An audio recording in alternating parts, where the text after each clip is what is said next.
Welcome to Lesson 1 on product of powers.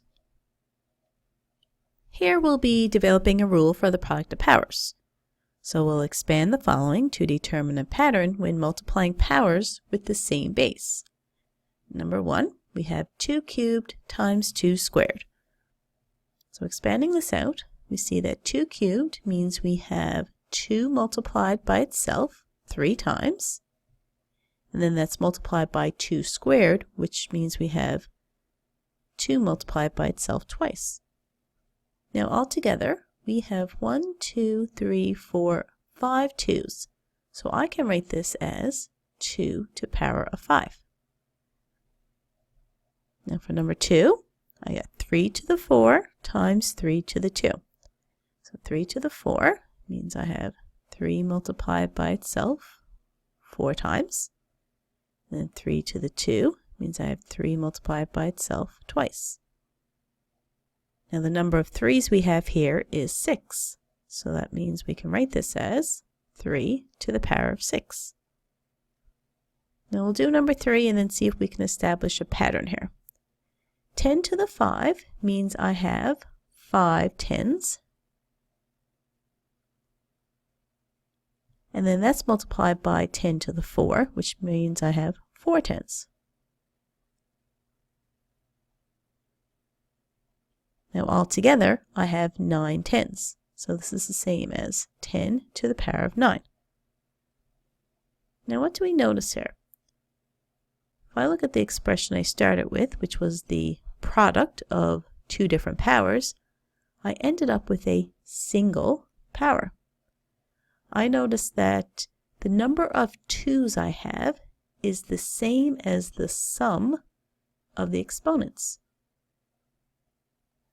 So right here, same thing. If I sum my exponents together, I would have 6.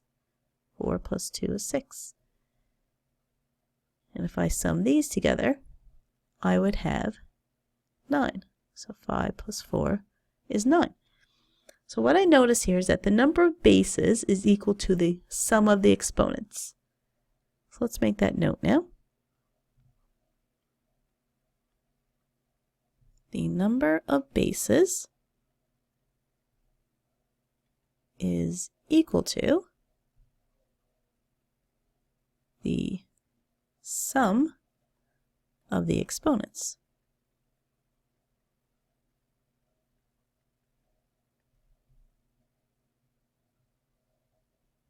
Now, what if we had a negative base? Is the same true?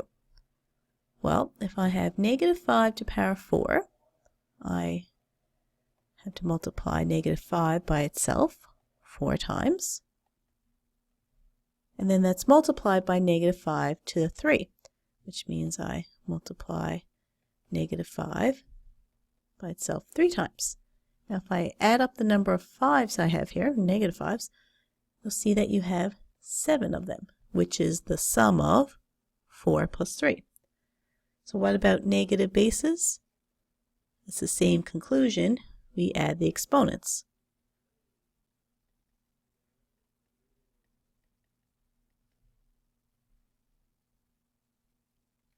All right, so let's write down the product of powers exponent laws. So to multiply powers with the same base, we add the exponents. So that's the rule in words. So now officially, we would have to write it like this. If m and n are whole numbers and a is not equal to 0, then we have a to the m multiplied by a to the n. So here we have the same base. We both have a base of a. Then the rule says we add the exponents. So we say m plus n.